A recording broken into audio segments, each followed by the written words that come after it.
when you make a decision, a design decision, you often don't realize how much it is based on subjective attributes like your own experience, how you grew up, what university you went to, and you maybe not intentionally, but just, because that's how things have always been done, make a choice and don't realize, oh, I'm only collecting one type of data. I didn't realize we needed to train the system on many different types of data, for example. I think that we are all capable of using our own power and tools to amplify what we want to tell the world.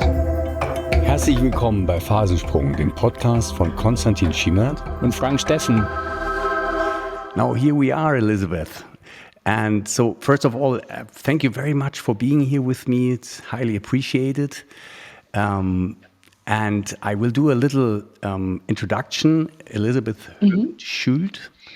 You are a professor of General Business Administration, Strategic Management and Corporate Governance at ESB Business School in Reutlingen, right?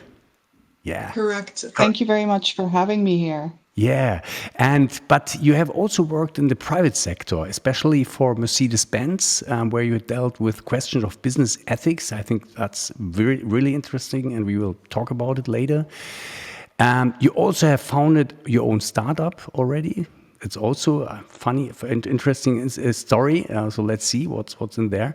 But what I think really interesting is that you not only studied economics, but also archaeology. Yes. That's really a special combination. That's really something. Let's talk also about that one. Okay. It remains to say that you speak 5 languages, what's impressing, and you're a mother of 2 children, right? Yes, so correct. I would say it's quite a workload, right? Yes, it is. And I fully accept it. And I thrive in it as well. Okay. Yeah. Okay. Elizabeth, let us start maybe just with the here and now, and maybe you tell me a little bit about which topics or project is at the moment on your mind the most right now. Sure. So thank you very much for that introduction. I really appreciate it. And we can go into archaeology and mixing that with business later on. So the topic that is on my mind right now is, sorry. Yeah. It's sort of, it just said that your computer stopped the recording. So. Oh, okay. But no, here it just goes on. Do you have the uploading sign? There's an uploading sign. Yeah, and it says 99%. Okay, then it's fine. Then it's all good. Oh, okay. So my apologies. Yeah, okay. No, don't worry. Okay. So what's on my plate right now, what's keeping me busy right now is my Futures Thinking course for the ESB as part of the International Business Program. It is a new elective that we introduced last September. And why is it keeping me busy? Although I had a really great response and the students seem to have liked it. And we're talking about how interactive and how relevant it is right now, especially in a world of rapid change and uncertainty. It is because I think it's so important that perhaps we should go beyond just this one elective and also see how we can establish futures thinking in general. Not just within this one university, but throughout other institutions of higher education. And my dream is to actually introduce futures thinking or something similar to it, which is called futures literacy, even in primary schools or perhaps secondary schools. The reason for this is we study history, right? Yeah. We look at the past, we study the past, we study the present.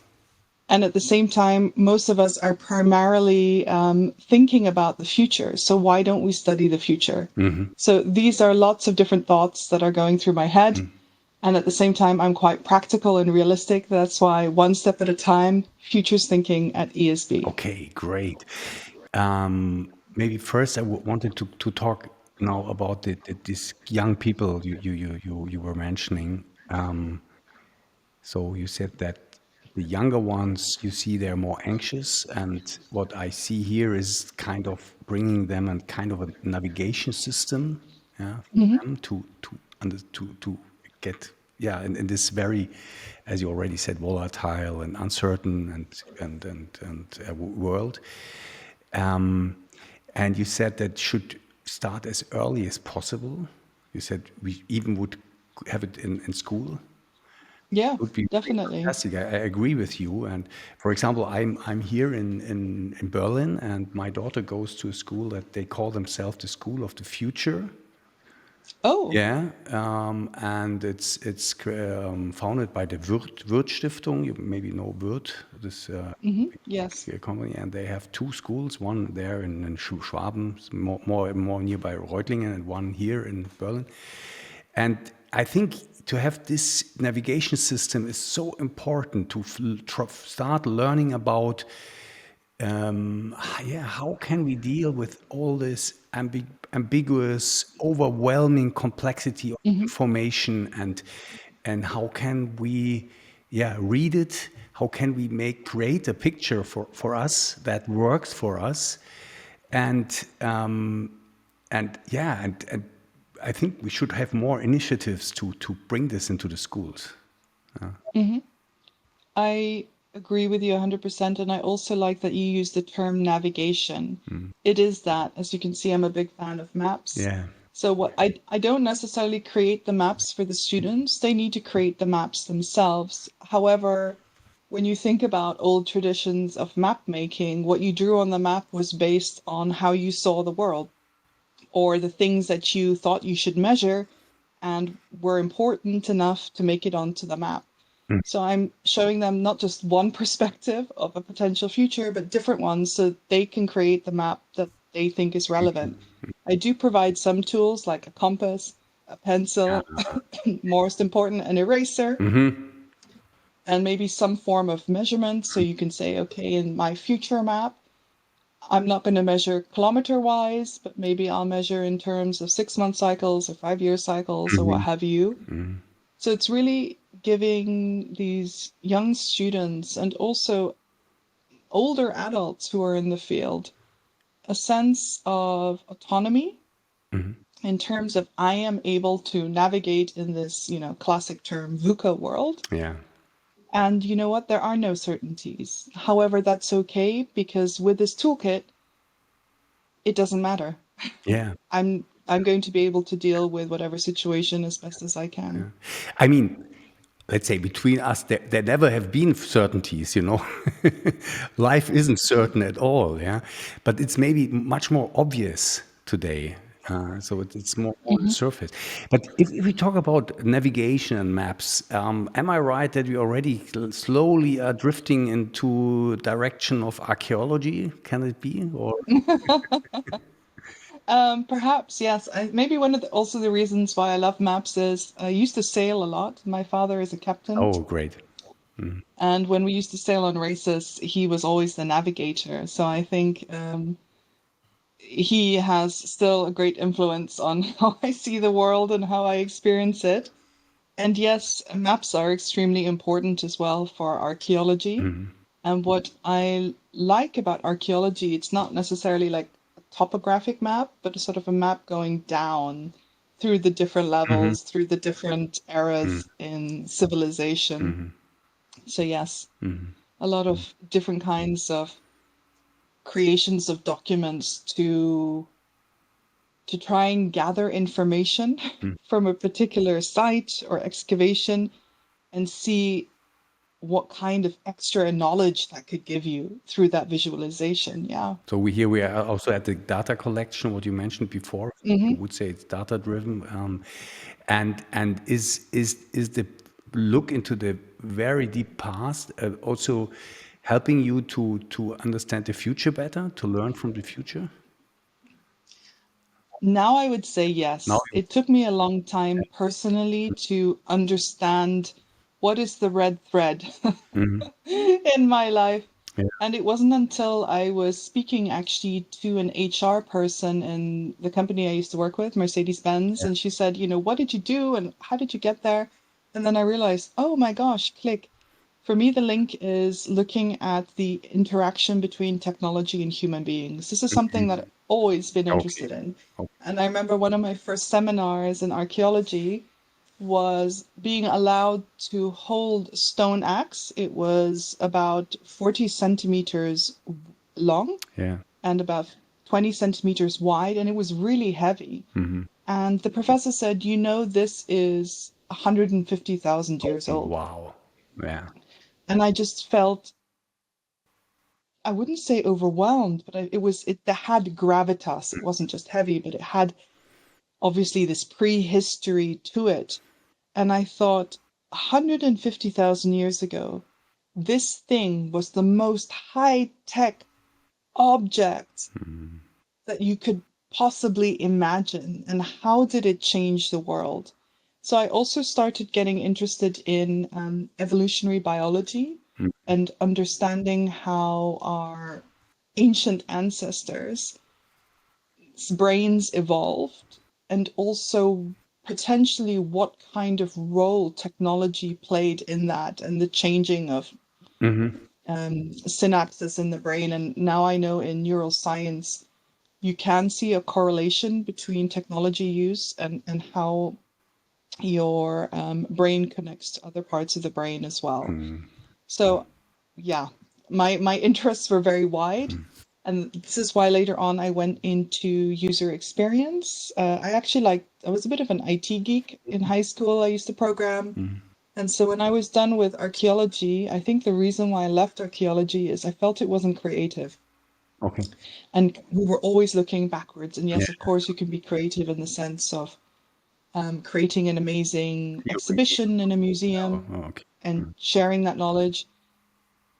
And I was missing the sort of innovative part. My parents are also Mm. entrepreneurs, and I was like, I need a little bit more action. Okay. Yeah. And so I switched to user experience, or back then it was called human computer interaction, Mm. and it just felt right. And again, it was about the here and now, understanding the interaction between technology and human beings, but in the present day. Okay. So, and this is where you worked, I think, at Mercedes in the group where they made the autonomous driving thing, and but you on Yeah, on the ethics of that. yes. Actually, I didn't get to there Direct. directly from user experience. I had my kids, it was important. I started my own company, accessory design, something totally different. But I wanted to create something with my hands, and I wanted the experience of creating a startup. And then we moved to China as a family for some time. And when I was there, I met some very interesting people and kind of got recruited to Mercedes-Benz in China and led the innovation team. And I loved it because it was this mix of, yes, interaction design, obviously, but also looking at different business models and sort of mixing in that entrepreneurial experience that I gathered with my own startup with this amazing, new, exciting world. It was 2013, 2014. So many ideas were coming up. Entrepreneurship became cool, startups became cool. And then I started to really go into the area of market research and also future market research. And I was then introduced to the trend team that existed in China as well as in Germany, and there was also one in the US. And when we moved back to Germany, that's when I made a big decision to do my PhD. Yeah. Everyone thought I was crazy, giving up a management position. And at the same time, I said, well, I want to learn. And I think this is the best way to learn. So I need to put my ego to the side and admit that I know nothing Okay. about trends and I know nothing about futures research, but I want to learn. And so I became a doctoral student at Mercedes in the futures research Yeah. department. And after 3 years, when my contract was done, I was approached by the team that were setting up, essentially looking at all the legal and Yeah. ethical aspects surrounding automated or autonomous driving. And then I was responsible for the ethics of autonomous driving for Mercedes for 3 years. Okay. I think there are two. I see two aspects here we could talk about. The one is the very specific about this this question of ethics in autonomous driving. I think it's a very interesting question. If the computer need to make a decision where at least one people would be harmed, but it has to do a decision because anyhow somebody would be harmed. So what would be then the decision, and who would be responsible then? So I think this is something that's interesting. But there's also the general thing. But maybe let's first talk about the specific question. So what questions did you have at that time? That's funny that you bring that up. The system has to make a choice. That's one of the first things everybody Yeah. thinks about when they think about Mm, artificial intelligence, massive robots in the form of cars, and is it going to be the grandmother or the child? yeah. And they keep, as in they, meaning many people, especially in the media, mentioning the trolley problem. Yeah. And the trolley problem is this ancient problem, there's a trolley kind of out of control, and the trolley driver has to decide whether to go on the left track or the right track, and then maybe there are 5 people tied down on the left track, and there are 2 people tied down on the right track. That exact problem does not exist in the area of autonomous vehicles. Just I have to clear that That's up right now. super. Thank you Put it very out much for there. this enlightenment. It's nobody is tied down, Yes. okay? It's not so determined as it is. I understand the appeal of the trolley problem because it's nice to speak about. It's explosive, it creates lots of clicks, and it's easy to test in the sense of, let's say, this MIT experiment that they had. And at the same time, it's not really what the ethics of autonomous vehicles is all Okay, about. what's it? I always say the ethics of autonomous vehicles is about determining how safe is safe enough. Meaning, how safe does your system have to be before you allow it to be on the Yeah. streets? And how do you define safety? Is it road traffic law? Oh, hang on a minute. Road traffic law was written for human drivers. Can we interpret that one to one? Where are the white spots? How do we cover the white spots? According to which values? And this is where I introduce the concept of ethics by design into the development of the automated vehicle systems. And I also helped co-create the artificial intelligence principles, which are much more high level, to help designers and developers make informed decisions and understand the consequences of their decisions. Because I say that, technology is not neutral, and design and development are applied ethics. Because when you make a decision, a design decision, you often don't realize how much it is based on subjective attributes like your own experience, how you grew up, what university you went to, and you maybe not intentionally, but just, because that's how things have always been done, make a choice and don't realize, oh, I'm only collecting one type of data. I didn't realize we needed to train the system on many different types of data, for Yeah. example.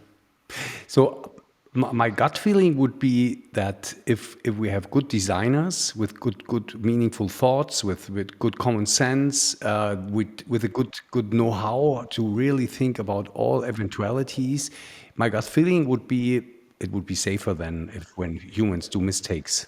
So what I feel here. Um, what's an interesting question? I'm sure you also thought about that one. I once saw a podcast. I'm a big podcast fan, especially. I don't know whether you know Lex Friedman podcast. I really like it. No, I'm not You should have familiar a with look that. there because one of the most craziest podcasts, but really good. There are Nobel Prize winners sitting there, but also the super crazy guys. And there was once a guy who called, I think, Ben Goertzel, and he seemed to be one of the godfathers of artificial intelligence programming and so on. And he was such a crazy guy sitting with a hat, a leopard hat, there, but in my age, So and they talked about a very specific question. It was about what happens when the intelligence starts creating its own ethics. So what is this case? Do you think about that one also? I do. It's a little bit more far-fetched, and at the end of the day, I only have 24 Yeah, sure. hours and a certain amount of Yeah, cognitive yeah, capability. So I have given some of that to the idea of when potentially systems have evolved enough that they are also capable of understanding what is good, and I put my little quote marks, and what is bad. yeah. Funnily enough, this is another definition of the term ethics by design, especially when you look at research papers from more than 6, 7 years ago. And it was a group of academics, researchers, and designers who were wondering how to deal with exactly the situation that you described. And I don't think there is one perfect solution from the human perspective about that.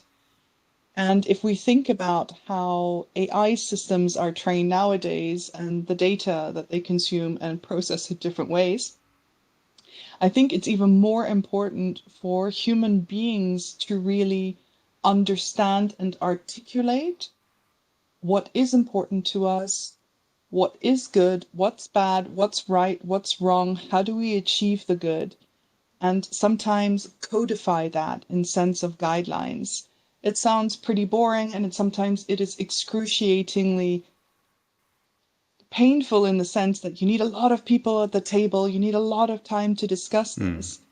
And I think it's actually a smart thing to do now when we Yeah, have the time to talk about this, rather yeah. than like, Mhm. like, oh, that happened sooner than I thought. And I think we can just look at the progress of ChatGPT to see how some things can develop much faster than maybe even a professor of AI Mhm. would have said they would have Yeah, done. okay.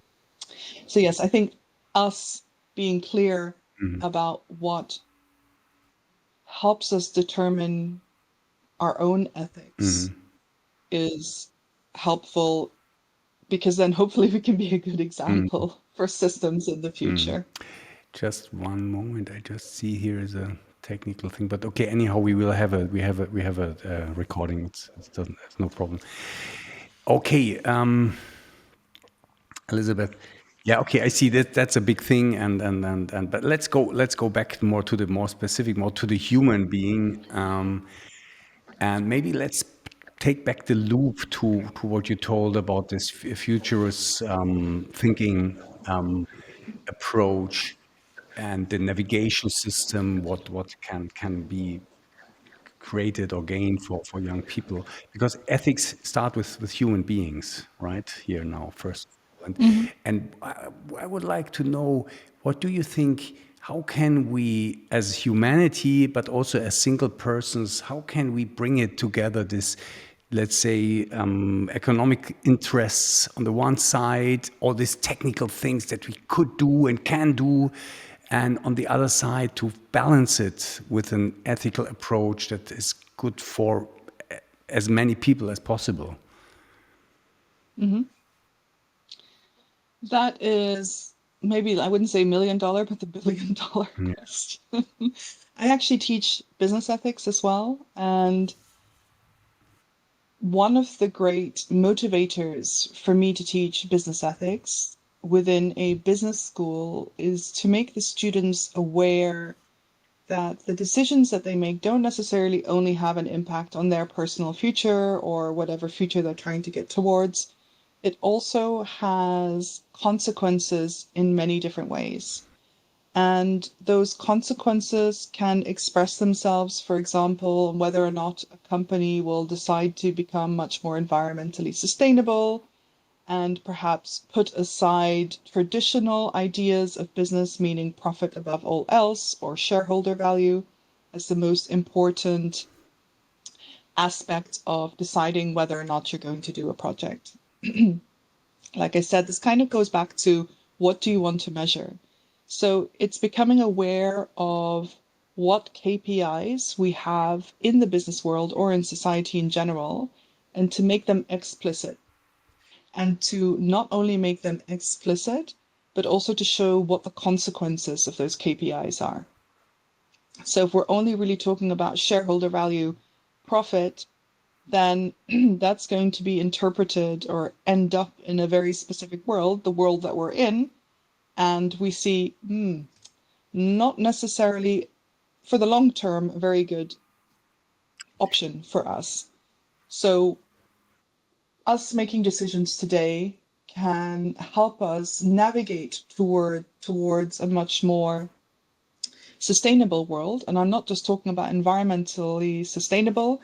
I primarily focused on social sustainability when I was working at Mercedes-Benz and also now, and looking at how we can make the world more equitable.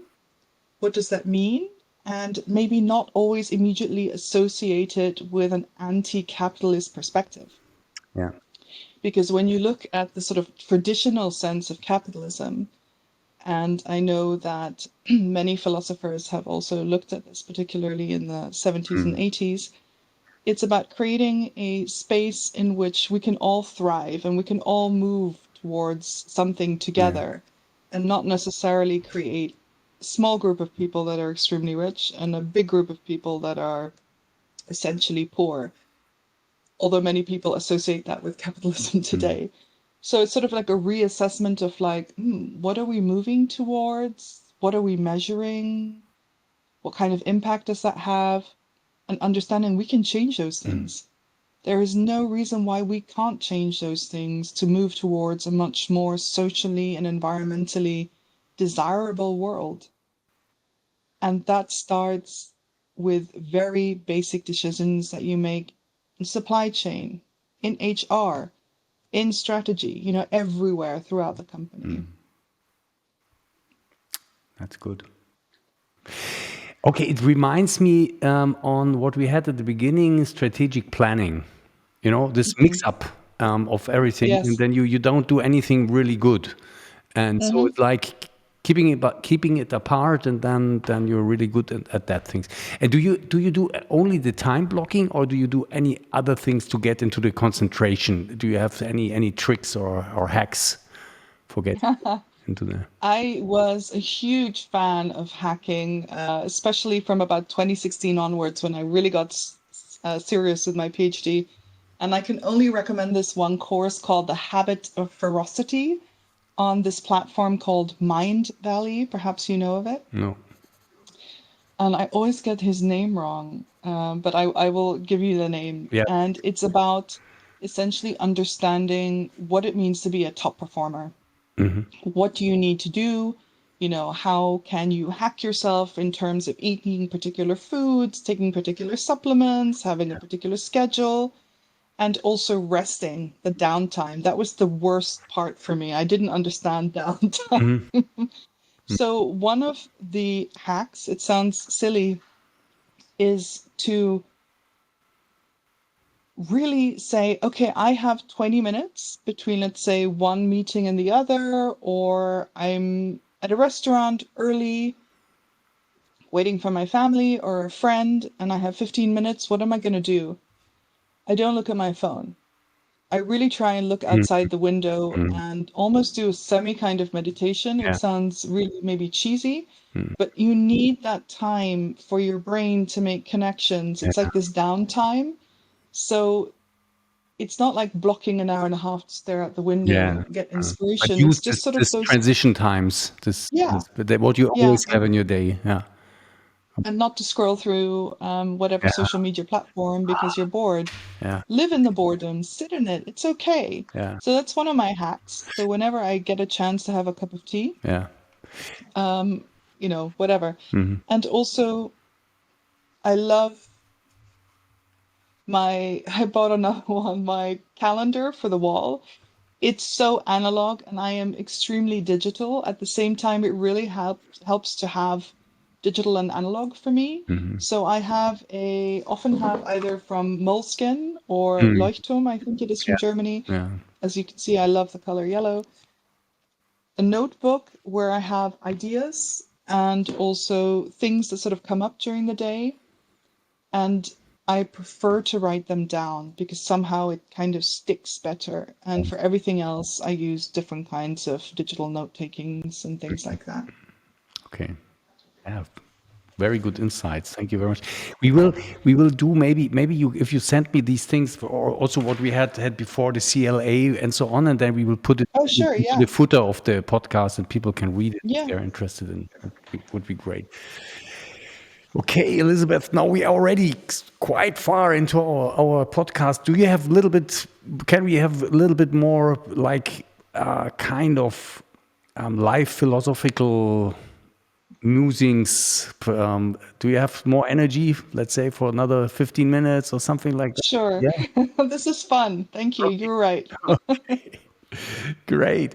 So, for example, we talked about core values before. What would you say, if you could choose, what would you say would be the top three core values in humanity? If you could put them, stamp them on the earth, on all humans. Ooh. Oh my gosh, for all of humanity. Or That's a do you think massive it's too less, three? that's a massive Yeah, that's responsibility. true. Um, there is one, and this is because I love this value and I live by this value. It's curiosity Oh, yeah. and maybe the willingness to learn.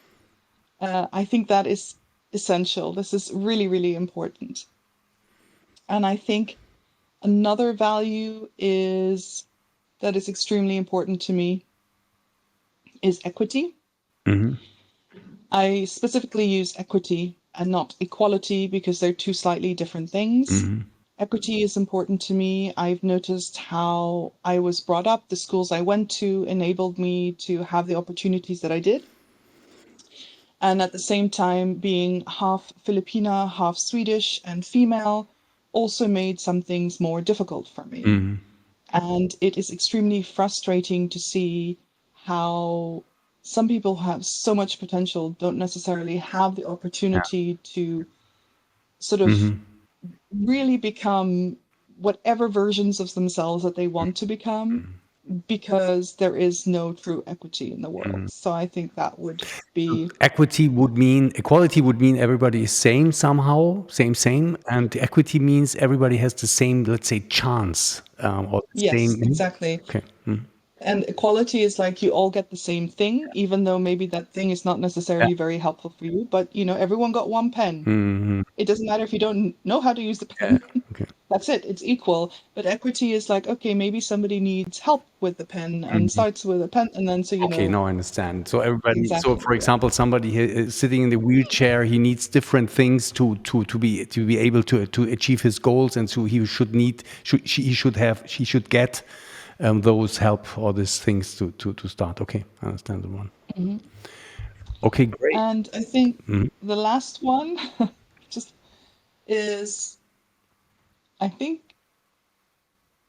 it doesn't really sound like a value. So maybe I would translate it into openness, or at least the willingness to listen to somebody else, even though they have a very different world perspective to you, and you might not be very comfortable with it, just so you can begin to talk.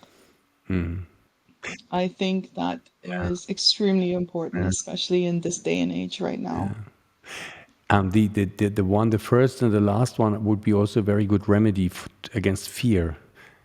I, Mm-hmm. yeah, because I liked very much in the beginning your approach. As you said, you need you need to be brave to look into the future, and I agree with Yes. you because people, it's like the homeostatic force in us. We want to keep everything the same because we know it, and as long it somehow feels safe, even if it's not Yes. safe at all, but it feels safe. And so how can we get out of that? And so I think curiosity is a very good remedy, and the openness even more.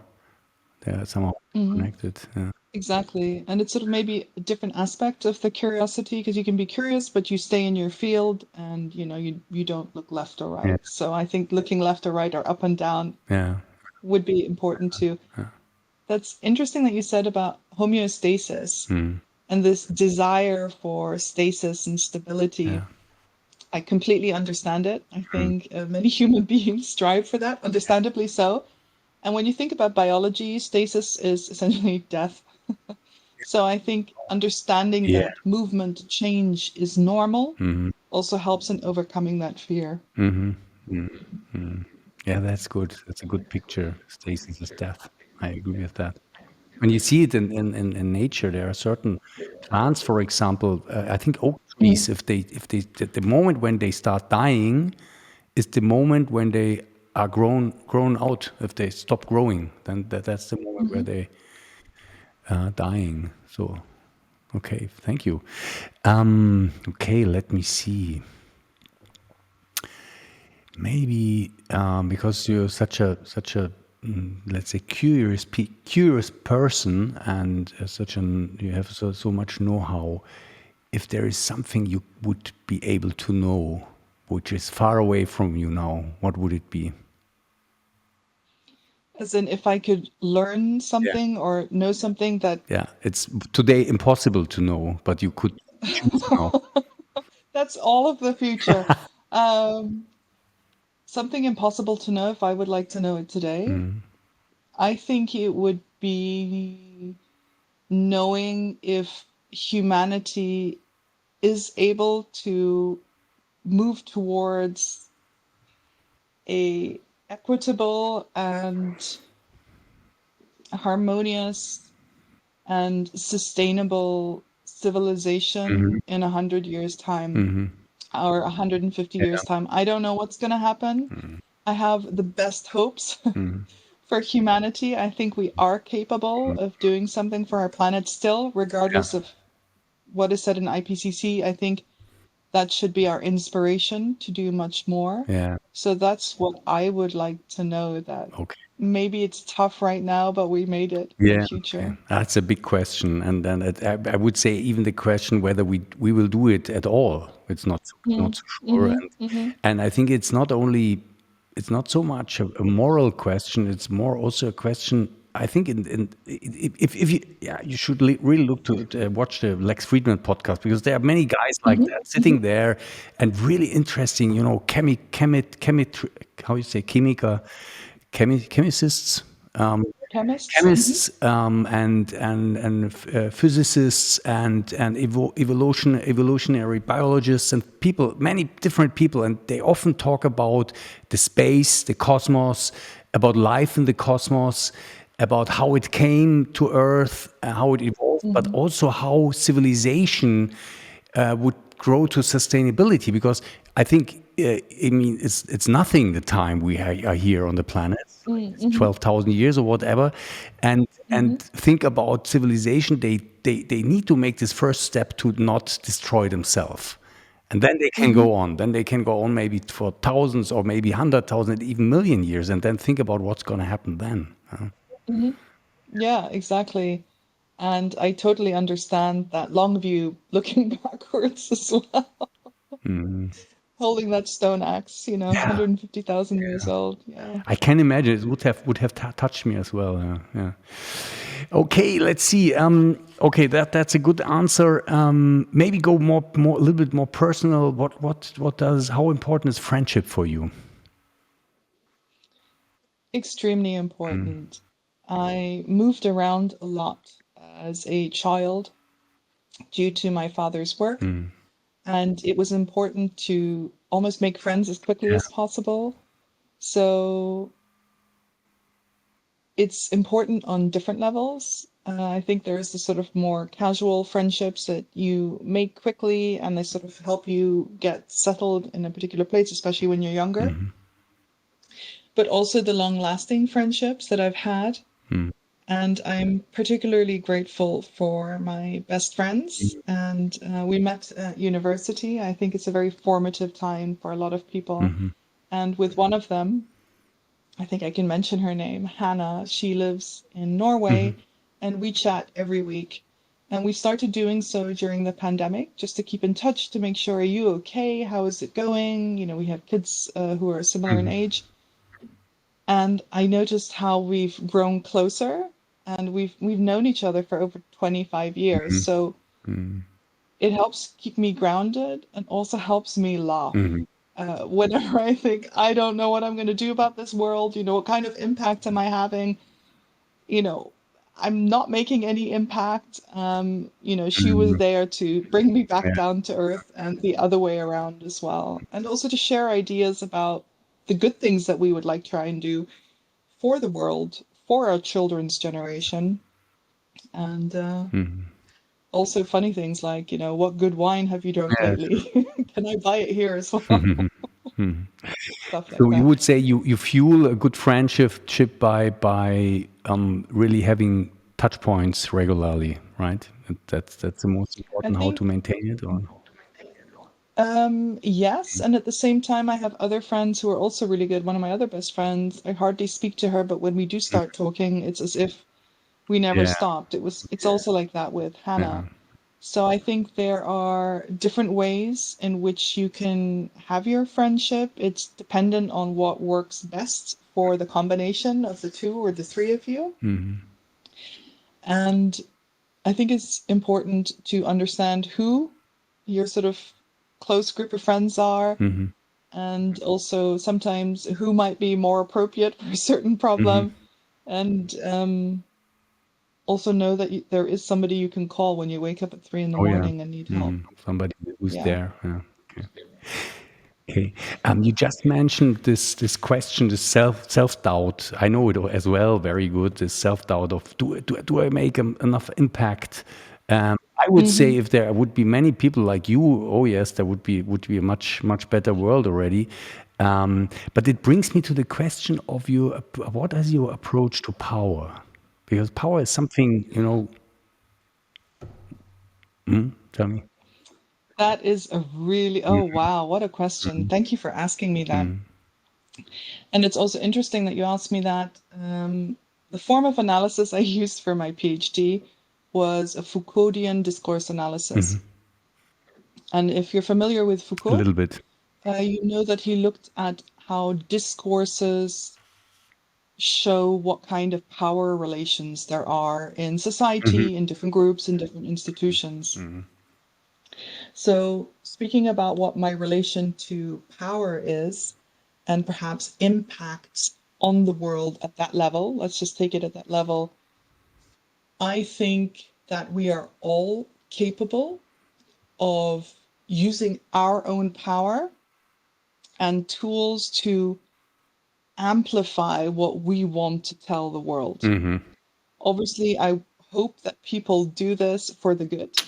We have seen, unfortunately, many examples in which people have used stories, narratives, discourses, whatever you want to call them, to propagate certain ideas, certain worldviews, and therefore increase the kind of power that they have on certain groups, like governments, let's say, or stakeholder groups influencing the direction of a certain business.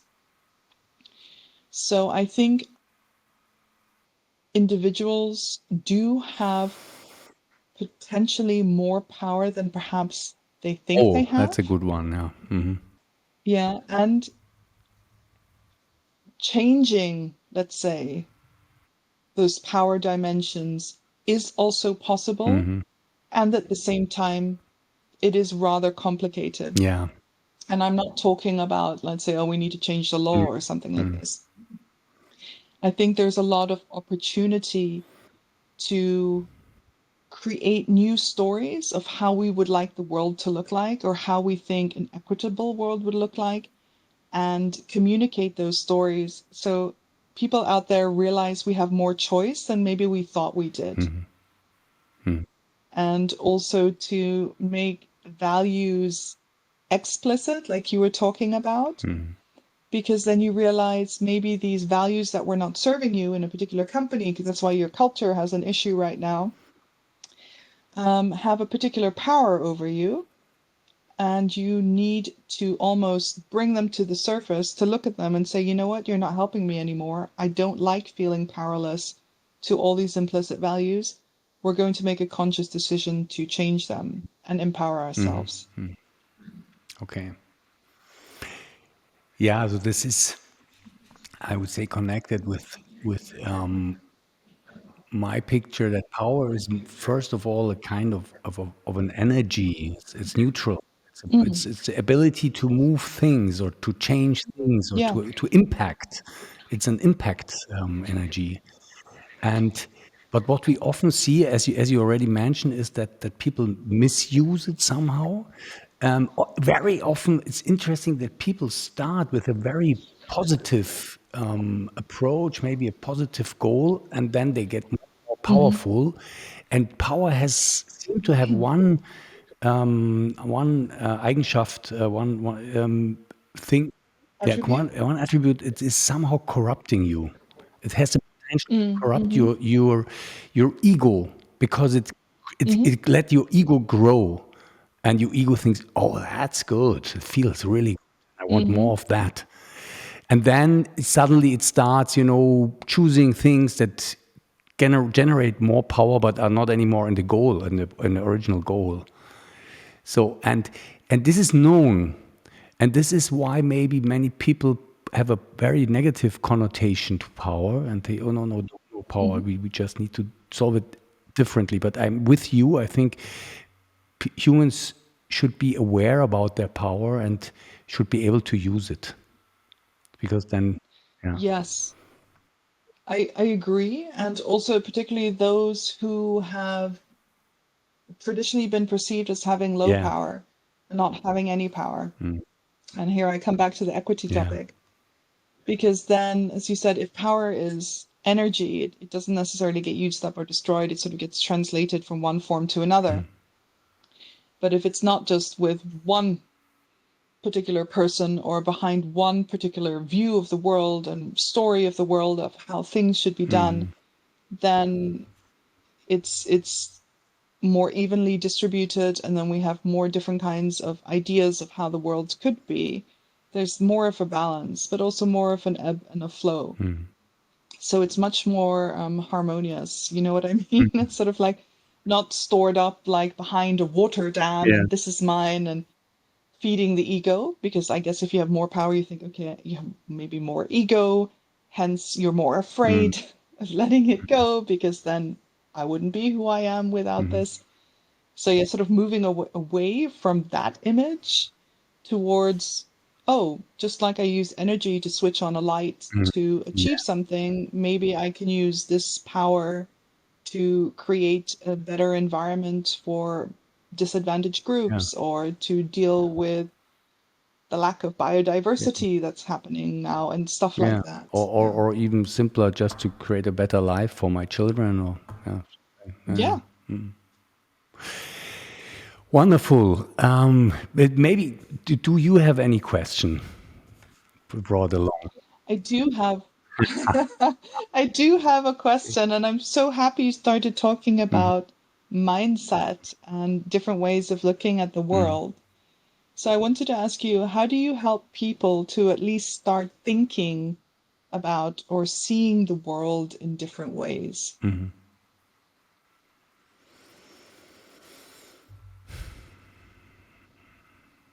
It's just what coming up, and it's a maybe Hmm. unexpected answer. But my if I talk now about direct interaction with people, Hmm. and for me, there's a very simple formula: is appreciation. It seems strange, but Mm. if I confront, or if I deal, or if I contact people with 100%, really 100% appreciation, something happens. It somehow opens something up. It makes people more open, Mm. and open for their own possibilities, and open also more for the possibilities of what's around them. Yeah. Very simple answer, but it's a good one. Thank you very much. That it is a You're welcome. That's a great answer. I really appreciate that. It's just talking about power. That's really powerful. Okay, Beth, I have always one question I ask at the end of the conversation. Always the same question. I want to ask it also to you. What is your wish for life? Oof. One wish. Um, my wish for life, my own personal life, or all of Up to you, humanity. whatever you like. What focus is fine for you now? Well, for me personally, as in for let's say more for humanity, is this upcoming generation, not just Gen Z, but Gen Alpha. My daughter is part of it, you know, kids born from 2011 Okay. onwards. Don't give up. And, you know, they're excited about the world and they want to contribute to it. And I hope that the rest of us, the other generations, help them. That is my greatest wish. And now I'm getting emotional. Oh, I didn't think I would do. Yeah.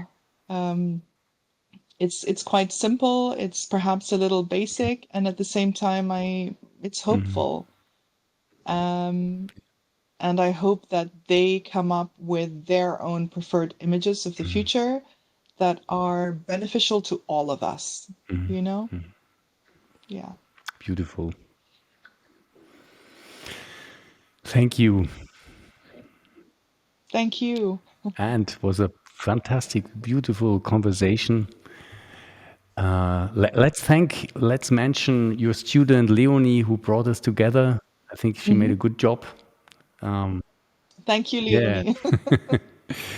And yeah, let's stay in contact. I think there would be a lot of exchange we can do. It's really, really interesting to talk with you. And so, yeah, thank you very much. Let's stay for a moment in the call. It's we need to just close it. But thank you very much, Elizabeth. Thank you so much. Thank you for the opportunity.